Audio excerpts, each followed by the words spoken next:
එල්ලුම් ගහට නියම වෙච්ච නොයෙකුත් ආකාරයේ වැරදි මිනිමරුන් සහ නොයෙකුත් දේවල් එල්ලුම් ගහට නියම වෙච්ච අයට ජනාධිපති සමාව දීලා තියෙනවා. වර්තමාන ආණ්ඩුවත් දීලා තියෙනවා. ඒ පිළිබඳව සමාජයේ විවිධ තලයන් වල ප්‍රතික්‍රියාවීම් සහ දැඩි විවේචන තිබෙනවා. හැබැයි රංජන් රාමනායක හිටපු മന്ത്രിවරයෝ සිරගත කරලා තියෙන මොහොතක අධිකරණ විසින් ලබා දුන්නු දඬුවමක් මත ඔහුව නිදහස් කරන්න කියන ඉල්ලීමට සමාජයේ කිසිම කණ්ඩායමක් වෘත්තීය සමිතියෝ දේශපාලන හෝ සිවිල් සංවිධානවල කිසිම විරුද්ධතාවයක් නැහැ.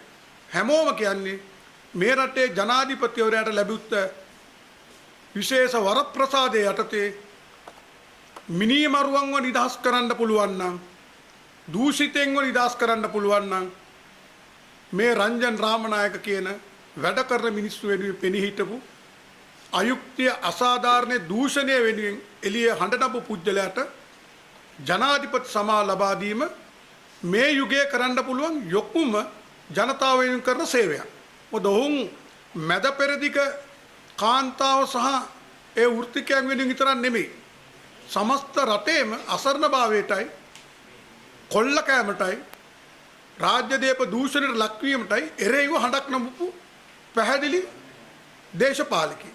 එනම් ඔව්ව සමාජයේ ඉදිරියේ දූෂණය නවත්තන්න ඕන නම් යහපත් ගමනකට රට යවන්න ජනාධිපතිවරයාගේ සැබෑ අභිලාෂයක් තියෙනවා නම් ඔහුට ලැබිලා තියෙන ව්‍යස්ථාමය මුක්තිය යටතේ නිදහස් කිරීම හැමෝම අපේක්ෂා කරන. ඒකට තමයි සමස්ත වැඩබිමම පක්ෂ පාත සංවිධාන ભેදයෙන් තොර මේ ඉල්ලීම කරන්නේ. එන අපි විශ්වාස කරනවා ජනාධිපතිවරයා 18 වෙනිදා රාජාසන කතාවේ කිව්වාගේ පසුගිය වැරදි නැතුව ඉදිරියේදී යහපත් රටක් ජනතාව වෙනුවෙන් නිර්මාණය කරනවා කියලා එන එක පළවෙනි අධීරය යටතේ ජනාධිපතිවරයෙක් අධිකරණ තීන්දුවකින් සිරගත වෙච්ච එල්ලුම්ගස් ගිය පුජ්‍යලයන් නිදහස් කරපු රටේ නිවැරදිව ජනතා තීන්දුවක් ලෙස රංජන් රාමනායකයන්ව නිදහස් කිරීම රටේම අගය කිරීමටත් එතුමාට ප්‍රශංසාවක් තියෙන. එනකේ ඉටු විය යුතුයි. ඒක තමයි ප්‍රධාන අපේ මේ අරමුණේ ඉල්ලීම. ඊළඟ දේ තමයි 74 වෙනි නිදහස් දිනය 4 වෙනිදා සමරන්නේ.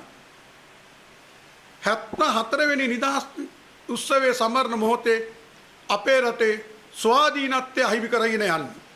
එන ජනාධිපතිතුමාට රංජන් රාමනායක මැතිතුමාට එතුමාට තියෙන ව්‍යස්ථාමය බලය අනුව නිදහස් කරනවා වගේම දේශද්‍රෝහී ගිවිසුම් මගින් අපේ රට එක පැත්තකින් ඇමරිකාවට එක පැත්තකින් ඉන්දියාවට නතු කිරීමේ ගිවිසුම් අහෝසි කිරීමට අවශ්‍ය පියවර සහ ප්‍රකාශ 4 වෙනිදා එතුමා ගත යුතුයි. විදුලියයි ඉන්ධනයි විදේශ රටක පාලනයකට ගියොත් ඒ රටේ ජාතික ආරක්ෂාව විතරක් නෙමේ ස්වාධීනත්වයයි ජනතාවගේ ආර්ථික නිදහසයි දෙකම නැති වෙනවා. එහෙනම් ඒ තත්ත්වය තමයි දැන් ඇති වෙලා තියෙන්නේ.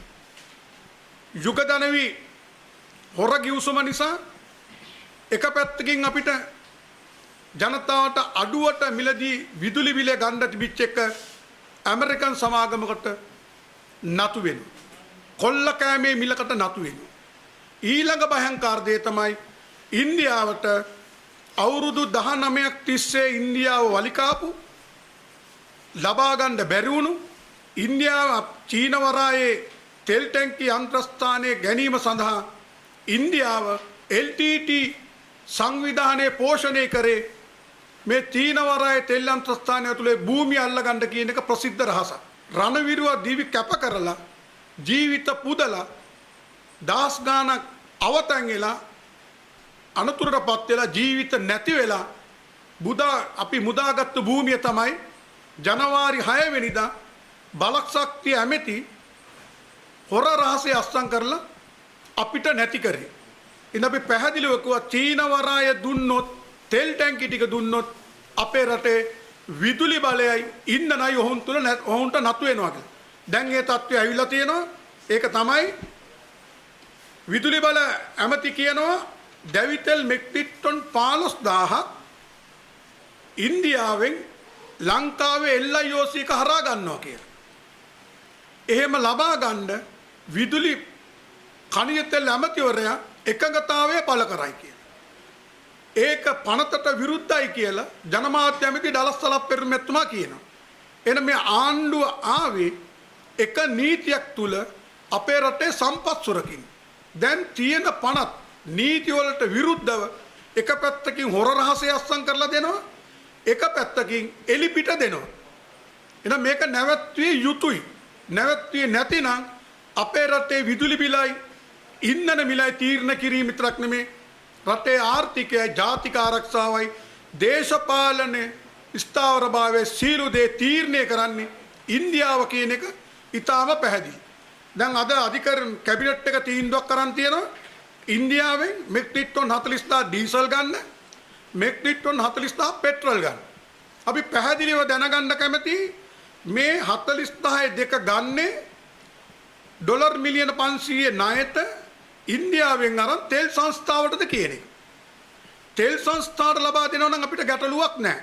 මොකද ණය ගෙවීමට දැනුත් ණයටයි ඉන්ධන ගන්න. ඒතර බලශක්තිය ඇමති කියනවා ඒ මිලියන 500 ගෙවන්න ඕන අවුරුද්දකින් පස්සේ කියලා. 100ට 2 පොලියට කියලා. එහෙනම් ගැටලුවක් නැහැ. හැබැයි මේ ගන්න එක විවෘත ටෙන්ඩර් වලින් ගන්න ඕනේ. නැත්තම් හදිසි මිලදී ගැනීම කියන දූෂිත කොමිස් මාෆියාවටත් එහා ගනුදෙනුවක් මේක වෙන්න පුළුවන්. ඒකද ඒක හෙලි කළ යුතුයි. ඉන්දියාවෙන් නම් ගන්නේ ඒ ඉන්දියාවෙන් ගත යුත්තේ ජාත්‍යන්තර ඉන්ධන මිල ලබා ගැනීම අපේ රට තෙල් සංස්ථා අනුගමනය කරන ක්‍රමවේදයට යටත්. එසේ නැත්නම් ඉන්දිය තෙල් ලැබුණට වැඩක් නැහැ. බලශක්තිය ඇමති කියන විදිහට මේ මාසේ ආරම්භන මිල සූත්‍රයේ උඩ ඉන්ධන මිල දෙගුණයකින් වැඩිවීම පාලනය කරන්න බැරි වෙනවා. ඊළඟ බරපතල අර්බුදය. විදුලි බල ඇමති කියනවා මම ඉන්නේ විදුලිය කපන්න නැතුව ඉන්ධන දෙන්න. ඒක නිසා පෞද්ගලික බලාගාර වලින් ගන්න වෙනවා කියලා. මේකම තමයි බලශක්තිය ඇමතිත් කිව්වේ. කඩිනමින් රටේ අවශ්‍යතාවය පිරිමහන්න පිරිපහදු තෙල් ගේනවා කියලා. දැන් රටට හෙළි වෙලා තියෙනවා තෙල් සංස්ථාවේ උසස් නිලධාරීන් කියනවා ඩොලර් ලක්ෂ ගණන් එවතන් ඩොලර් මිලියන ගණන් හදිසි මිලදී ගැනීමේ ගසා කෑමේ සූත්‍රයට යට වෙලා තියෙනවා කියලා. එහෙනම් ඒක තමයි විදුලි බල මණ්ඩලයටත් වෙන්න යන්නේ. ජනතාවට පෙන්නනවා විදුලිය කපන්නේ නැතුව උඹලට අඳුරේ නැතුව ඉන්න ඕනේ නම් අකණ්ඩ විදුලිය ඕනේ නම් පෞද්ගලික බලාගාර වලින් ගන්න වෙනවා කියලා. එකඟයි ඒක තමයි විදුලි බල පනත අනුව විනිවිද භාවයෙන් යුක්ත ටෙන්ඩර් ක්‍රමයට යා යුතුයි. මීට ඉස්සෙල්ලා මාස 6කට එකඟ වුණා. නැත්තම් තෙල් සංස්ථාව වගේම ඒ බලශක්තිය ඇමති වගේම හදිසි මිලදී ගැනීම වලට කියලා ජනතාවට ඉන්ධන දෙනවා කියලා මග නවතින්න නැතුව ජනතාවට ඉන්න ඕනේ කියලා විදුලිය කපන්න නැති වෙන්න හදිසි මිලදී ගැනීම වලට කිසිසේත් එකඟ වෙන්න බෑ. ඒකකයට රුපියල් 84ක් විතර වැඩි ගෙවන්න වෙනවා. එහෙනම් වහාම මේ පිළිබඳව ශනික කමිටුවක් පිහිටවලා ටෙන්ඩර් ක්‍රමයට විනිවිද අනුව අවශ්‍ය කාලයට පමණයි. නැත්තම් මේ ගනුදෙනුව වෙන්නේ මොකක් වගේද? මේ ගනුදෙනුව සිදු වෙන්නේ ෆ්‍රොස්ටයා LNG හොර ගිවිසුම වගේ. LNG ගිවිසුමේ තියෙන්නේ ෆ්‍රොස්ටයා කියන සමාගමට පාවිච්චි කරත් නොකරුවත් LNG ඒගොල්ලන් කියන ප්‍රමාණය අරගෙන අපේ රටේ ඩොලර් ටික ඇමරිකන් සමාගමට පුදන්න. ඒකමයි පෞද්ගලික බලාගාර වලින් ඉන්ධන ගත් විදුලිය ගත්තත් නොගත්තත් අපි ඒකකයට ගසා කන රුපියල් 84ක් වෙන මිල ගෙවන්න සිදු වෙනවා. අපිට තියෙන ආරංචි අනුව අවමේ අවුරුදු දෙකකට ඉල්ලනවා. කිසිසේත් ඉඩ නොදිය යුතුයි. අවශ්‍ය පායන කාලයට පමණක් මාස 6ද ඒ කාලයට විවෘතව මිලට යා යුතුයි. එහෙම නැත්නම් අවශ්‍ය අනිකුත් ක්‍රියාමාර්ග රජය ගත යුතුයි. මොකද ආණ්ඩුව තමයි ගල්ලංගුරු බලාගාර ඉදි කරන්න දෙන්නේ නැත්තේ. යහපාලනයේ සාම්පූර්ණත්වය කියලා කෑ ගහනවා. හැබැයි ජනාධිපතිතුමා මේ පාර්ලිමේන්තුව විවෘත කරන්නට කිව්වා. ගල් අඟුරු වලින් විදුලි බලාගාර හදන්නේ නැහැ කියලා. එන යහපාලනේ පටන් ගත්තේ ඒකත් නවත්තනවා. හැබැයි ඒක නවත්තනවා කියන ජනාධිපතිතුමා තාම සූර්ය බලයෙන් සුළං බලයෙන් කිසිදු විදුලි නිෂ්පාදනයක් අපේ පද්ධතියට අලුතෙන් එකතු කරලා නැහැ. යෝජනා 18ක් අනුමත කරලා තියෙද්දි ක්‍රියාත්මක වෙන්නේ නැහැ. ඒ තියෙද්දි අවශ්‍ය ප්‍රමාණයට විදුලියට සරිලන විදුලි බල නිෂ්පාදන රජය විසින් නොකර ජනතාව පිට පැටවීමට අපි එකඟ වෙන්නේත් නැහැ. මොකද ඉන්දියාවෙන් නම් තෙල් ගන්නේ විදුලි බලයට අනිවාර්යෙන් විදුලි බිල ශනිකව වැඩි වෙනවා. ඊට හේතුව මහජන උපයෝගතා කොමිෂම කියනවා අවුරුදු 7ක් තිස්සේ ඉන්ධන මිල වැඩි වුණේ විදුලි බල මණ්ඩලය පවත්වාගෙන යන්න මීට සති 3කට ඉස්සෙල්ලා අවසරය දුන්නා කියලා මිල වැඩි කරන්න. එහෙනම් ඒක දෙගුණයකින් වැඩි වෙනවා. කරුණු දෙකක් කරනවා. එකක් බල ශක්තිය ඇමති අවශ්‍ය වෙලාවට ඉන්ධන ටික නොදී දැවිතෙල් වෙනුවට නැප්ත වෙනුවට දෙගුණයක් වැඩි ඩීසල් දීලා බිලියන ගණන් විදුලි බල මණ්ඩලයේ පාඩුව වැඩි කරලා තියෙනවා. ඒ එක්කම තෙල් සංස්ථාවේ පාඩුව වැඩි කරලා තියෙනවා. එහෙනම් මේ මාසේ ආරම්භන්නේ තෙල් මිල සූත්‍රයකින් වැඩි වෙන විදුලි බිල මහජන උපයෝගතා කොමිසමේ එකඟතාවය අනුව වැඩි වෙන ජනතාවට තෙලෙනුයි විදුලියනි තවත් බැට කන යුගයක්. එන්න මේක නැවැත්වීමට රජයේ මැදිහත් වීමෙන් මේ හදිසි මිලදී දෙකම ජනතාව වෙනුවෙන් නෙමෙයි මේ දෙකම ගසා කෑමට සහ කොමිස් සූත්‍රයට යන්නේ. එන වහාම අවශ්‍ය පියවර ගත යුතුයි. ඊළඟට අපි පැහැදිලිව කියනවා පිරිපහදුව 30 වෙනිදාට තෙල් ගෙනාවත් පෙබරවාරි 4 වෙනිදා ඉඳලා තමයි ජනතාවට සහ විදුලි බලයට ඉන්ධන දෙන්න වෙන්නේ. නමුත් මේ ක්‍රියාත්මක වෙන්නේ 150ක් අඩුවේ. මෙට්‍රික් ටන් 5000කින් ක්‍රියාත්මක කරොත් විතරයි විදුලි බල මණ්ඩලයට ගැටලුවකින් තොරව දැන් තියෙන අවශ්‍යතාවයට දෙන්න පුළුවන්. නමුත් දැන් ක්‍රියාත්මක වෙන්නේ 3200 අවම බලයකින්. එහෙනම් නිෂ්පාදනයේ 150කින් අඩුවීම තුළ සපුගස්කන්ධ යුග ධනවිය කැලණිතිස්ස වාජ්‍යක කියන මේ හතරටම අවශ්‍ය ප්‍රමාණය දෙන්න බෑ. හේතුව මෙට්‍රික් ටන් 5000කින් හැදුවොත් දැවිතෙල් අපි 1800ක් හදන උපරිමයේ 2000යි. ඒකෙන් මෙට්‍රික් ටන් 300ක් දෙන්න ඕනේ කර්මාන්ත ශාලා වලට දෛනිකව. එහෙනම් ඉතුරු තියෙන 1700යි. දැන් හදන්නේ මෙට්‍රික් ටන් 3200කින් ක්‍රියාත්මකයි. ඒ කියන්නේ දිනක නිෂ්පාදනයේ දැවිතෙල් හදන්නේ 1000යි. යුග ධනවියටම දෙන්න ඕනේ 1300ක් දිනකට. කැලණි තිස්සට 1500ක් දෙන්න ඕනේ. වාජ්‍යකට සහ සපුගස්කන්ධට 600ක් දෙන්න මොනවාද මෙට්‍රික් ටන්. එනම් පැහැදිලි හිඟයක් තියෙනවා. මහජන උපයෝගතා කොමිසම මොන කතන්දර කිව්වත් සතියේ දිනවල අවශ්‍යතාවය මෙගවොට් 2550 පයින්නවා. ජල නිෂ්පාදනයේ මේ වෙනකොට 65% තිබුණු විදුලි නිෂ්පාදනයේ දැන් 25%කට අඩු වෙලා. එහෙනම් අනිවාර්යෙන් තෙල් සංස්ථාවට හැකියාවක් ලැබෙන්නේ නැහැ.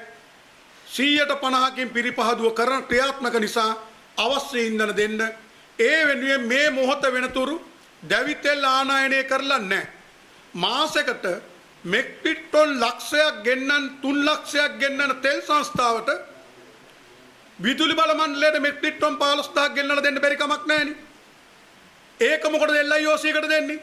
මේ දෙන්නේ උතුරු නැගෙනහිරත් ජනවාරි 6 අස්සම් කරපු ගිවිසුමට යටත්ව තෙල් බෙදීම දීලා රටේ සමස්ත ඉන්ධන අලවියෙන් 4/3ක් ඉන්දියාව නතු කරන්නේ. ඒ නතු කිරීමේ තියෙන භයංකාරකම තමයි තෙල් සංස්ථාවේ සම්පත් වලින් 4/3ක් ඉන්දියාව නතු වෙනවා. විදුලි බල මණ්ඩලයේ බලාගාරත් ඉන්දියාව නතු වෙනවා. එනම් බල ශක්තියම ඉන්දියාවට නතු වීම තුළ අපේ රටේ තියෙන ස්වාධීනත්වය කියන එක සම්පූර්ණයෙන්ම නැති වෙලා රණවිරුවයි ජාතික විරෝණි රැකගත්තු අපේ රට තමයි මේ පෙබරවාරි 4 74 වෙනි නිදහස් දිනයේ සමරනකොට අපිට අහිමි කරලා තියෙන්නේ. එහෙනම් ජනාධිපතිතුමා වහාම ප්‍රකාශයක් කරලා යුතුයි. බලශක්තිය අමිතිටයි විදුලි අමිතිටයි ඕන විදියට නටලා හදිසි මිලදී ගැනීම ගෙනල්ලා තවත් ඩොලර් කොමිස් කාණ්ඩ ඉඩ දීලා රට ඉන්දියාවේ ඇමරිකාවේ චීනයේ කොලනියක් කරන එක වහාම නවත්තලා රටේ ස්වාධීනත්වය භූමියේ අයිතිය රටට තහවුරු කරන්න 2019 ජනාධිපතිවරණයේදී දුන්නු පොරොන්දු අනුව ඔබතුමා පැහැදිලිව කිව්වා ඩොලර් වලට වඩා අපේ භූමියයි අපේ ස්වෛරීත්වය වැදගත් විකුණුපු දේවලුත් ගන්නවා කියලා දැන් වෙලා තියෙන්නේ තියෙනු දේවලුත් විකුණනවා ඒක දෙන්නේ තොග පිටින් ඒක දෙන්නේ මහර ඒක දෙන්නේ කොමිස් සූත්‍ර වලට වහාම මේ ක්‍රියාවලිය නවත්තනවා කියන එක රට සැබවින්ම ඔබතුමා හමුදාවේ හිටපු ආරක්ෂක ලේකම් වශයෙන් රණවිරුව ජීවිතේ දුන්න හැටි දන්නවා ඔවුන් අවතැන් වෙලා ඉන්න හැටි දන්නවා ඔවුන් පුනරුත්ථාපන කඳවුරවල සුසුම් හෙල්ල හැටි දන්නවා එහෙනම් ඔවුන් බේරලා දුන්න භූමියයි ආර්ථික සම්පත්තිය බේරා දෙන්න මේ ගිවිසුම් අහෝසි කරනවා කියන එකත් ඒ වගේම අලි සබ්රි අධිකරණ ඇමති කියපු වැඩබිම් විරෝධී ව්‍යස්ථා විරෝධී ජාත්‍යන්තර කම්කරු ප්‍රජාව ජීවිතය දීලා රැකගත්තු වැඩ වර්ධන අයිතිය නැති කිරීමට අලි සබ්රි අධිකරණ ඇමතිගේ ආණ්ඩු ක්‍රම ව්‍යවස්ථාවට ඇතුළත් කරනවා කියපු දේශද්‍රෝහී වැඩබිම් විරෝධී ප්‍රකාශය ඉල්ලාස් කර ගැනීමට කටයුතු කරන ලෙසත් ඒක රජයේ මතයේ නොවන බවත් වහාම ප්‍රකාශ කළ යුතුයි ජනතාවට කියන්න දෙන්න එපා විදුලි අරපිරිමැස්ම පාවිච්චි කරන්න කියලා වැලේ වැල් නැතු ඉන්නේ කණ්ඩත් සොච්චම ගණ්ඩත් පෝලිං වල ඉන්නේ ඔබතුමාට පුළුවන් නම් ජනාධිපතිවරයා වශයෙන් නිවේදනයක් නිකුත් කරලා රාජ්‍ය ආයතනවල විදුලි අපතේ යවීම AC පාවිච්චි කර වායු සමීකරණ පාවිච්චි කිරීම අත්හිටවන්න මොකද මේ මොහොත වෙනතුරුත් බලශක්තිය ඇමති කීපයකවත් මහජන උපයෝගතා කොමිසම කීපයකවත් රාජ්‍ය ආයතන පිළිගන්නේ නැහැ අඩු ගානේ බලශක්තිය ඇමතිට බැරි වෙලා තියෙනවා ඉන්ධන අර්බුදය ගැන හොඳට දන්න ඇමති තමන්ගේ ආයතන තුල වායු සමීකරණයේ පාවිච්චිය 10%කින් වක්වත් අඩු කරගන්න ඒ වගේම නිවාඩු දවස්වල වහලා සතිය දවස් පහේ ඉන්ධන බෙදා හැරලා ක්‍රමානුකූලව කටයුතු එහෙනම් රට රැකගන්න ජනතාවට වන්දි ගැවීම තවත් නවත්තලා දේශද්‍රෝහී ගියුතුන් අහෝසි කරලා 74 වෙනි නිදහස් දිනේදී අපිට පොරොන්දුණු අපේ රටේ ස්වාධීනත්වය තහවුරු කරන්න. You're watching the Life Traveler channel.